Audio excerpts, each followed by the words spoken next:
होली पर्व फागु पूर्णिमाको नाम र मनाउने शैली स्थान पछि फरक किन छ त? रङ्गै रङ्गको पर्व किन युवा पुस्तामा विकृतिमा परिणत हुँदैछ?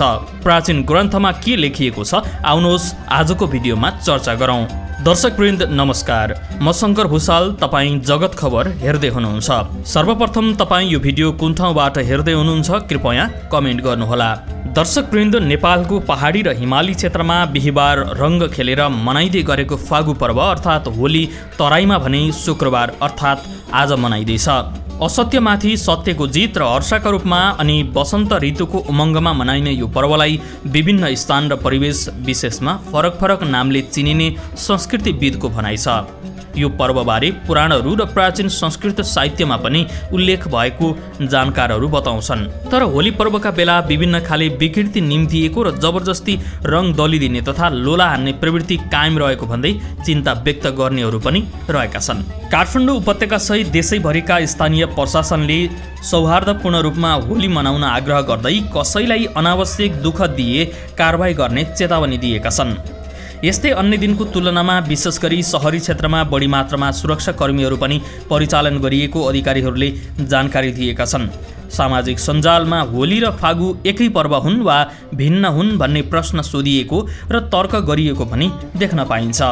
संस्कृतिविद प्राध्यापक वीणा पौडेलको भनाइमा होली विशेष गरी हिन्दू शास्त्रहरूमा उल्लेख भएको पर्व हो, त्यसैले होली शास्त्रीय पर्व भएको उनको मत छ। विभिन्न पुराणहरूमा यसको उल्लेख छ। केही महाकाव्यहरू जस्तै महाभारत र रामायणमा पनि उल्लेख भएको पाइन्छ। उनले भनिन् लिङ्ग पुराण र बराह पुराणमा पनि यसको उल्लेख छ। यो शास्त्रीय पर्व हो। पौडेलको भनाइमा जैमिनी ऋषिद्वारा रचित तथा मीमांसा दर्शनको आरम्भ भएका मध्ये मानिने पूर्व मीमांसा सूत्रमा पनि होलीबारे उल्लेख भएको पाइन्छ।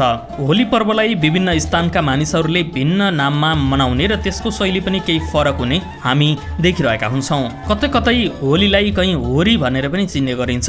तराईमा होली र होरी भनिने यो पर्वलाई पहाडी क्षेत्रमा फागु अथवा फागु पूर्णिमा भनेर चिन्ने गरिन्छ।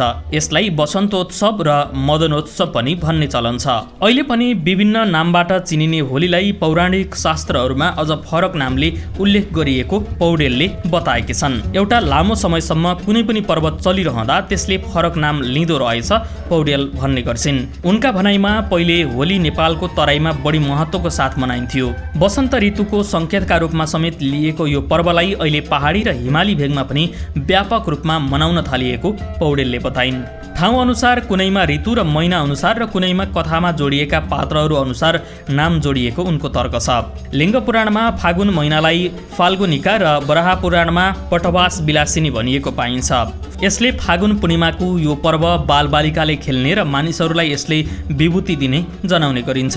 होलीबारे विष्णुका भक्त प्रह्लाद र होलिका दहनसँग सम्बन्धित रहेका कथाहरू प्रचलित छन्। तर वसन्त ऋतु, कामदेव र राधा कृष्णका कथाहरू पनि होलीसँग जोडिएको पौडेलले बताएकी छन्।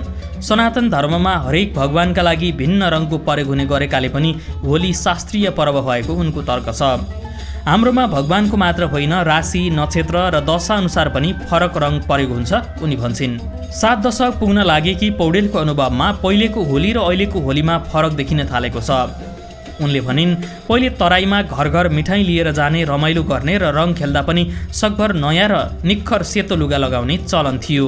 काठमाडौँमा चाहिँ होलीमा विकृति देखिएर म पद्मकन्या क्याम्पस पढ्दा बसन्तपुरमा चिर गाडेपछि नै हामी बाहिर जान सक्दैनथ्यौँ। यहाँ मनोरञ्जन होइन कि त्रासको पर्व जस्तो बनेको थियो। त्यस्ता विकृतिलाई अन्त्य गर्नुपर्छ। उनी वसन्तोत्सवका रूपमा मनाइने होलीको सांस्कृतिक र परम्परागत मूल्य कम हुँदै गएको ठान्छिन्। जात जाति र स्थान अनुसार होलीमा गाइने गीतहरूको भिन्नै मौलिक महत्त्व रहेकोमा अहिले त्यो स्थान चलचित्रका गीतले लिएको उनी बताउँछिन्। तर होली धर्मबाट निस्किएर समाजमा मिसिएकाले त्यो सकारात्मक र राम्रो पक्ष भएको उनको बुझाइ छ। उपत्यकाको मुख्य केन्द्र बसन्तपुरमा फागुन शुक्ल अष्टमीका दिन चिरोत्थान गरेपछि काठमाडौँमा होली सुरु भएको मानिने जानकारहरू बताउँछन्। त्यस दिनदेखि उपत्यकामा पूर्णिमासम्म होली मनाउने चलन रहेको संस्कृतिविदहरूको भनाइ छ। पूर्णिमाका दिन उक्त चिरलाई विधिपूर्वक ढाली बाजागाजाका साथ टुँडीखेलमा लगेर जलाउने चलन छ। उक्त चिरमा राखिएका ध्वजा पताकाहरू औषधोपचारको काममा आउने विश्वासका साथ लुछाचुँडी गरेर लिने र अनिष्ट टर्छ भनी चिरको खरानीको टीका लगाइन्छ।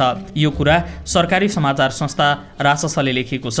यस्तै पूर्णिमाकै दिन टुँडिखेलमा गुरुमापा नामक राक्षसलाई इटुम बहालदेखि कहीँ पनि नबिसाई ल्याएको 10 पाथी चामलको भात र एउटा राँगाको मासु खुवाई सैनिक अस्पतालभित्र रहेको जधु नामक धारामा चुठाउने चलन रहेको भनी राससले जनाएको छ।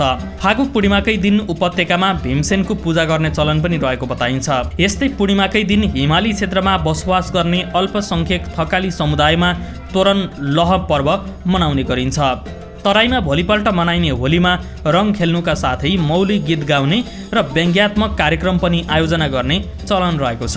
फागु पूर्णिमाको चलन चल्नुमा होलिकासँग जोडिएको किम्वदन्ती प्रख्यात रहेको छ। उक्त किम्वदन्ती अनुसार त्रेतायुगमा दैत्यराज हिरण्यकश्यपले आफ्ना विष्णु भक्त पुत्र प्रह्लादलाई मार्ने उद्देश्यले बर्माबाट आगोले छुन नसक्ने वरदान पाएकी आफ्नी बहिनी होलिकालाई प्रह्लादका साथ दन्की रहेको आगोमा पस्न लगाएका थिए।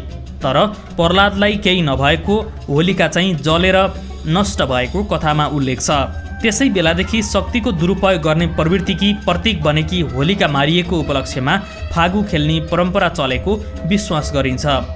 द्वापर युगमा कृष्णलाई मार्न कंसद्वारा पठाइएकी पुतनाले आफ्नो विष दलिएको स्तन चुसाउन लाग्दा असफल भई मारिएको कथासँग पनि होली जोडिने बताइन्छ।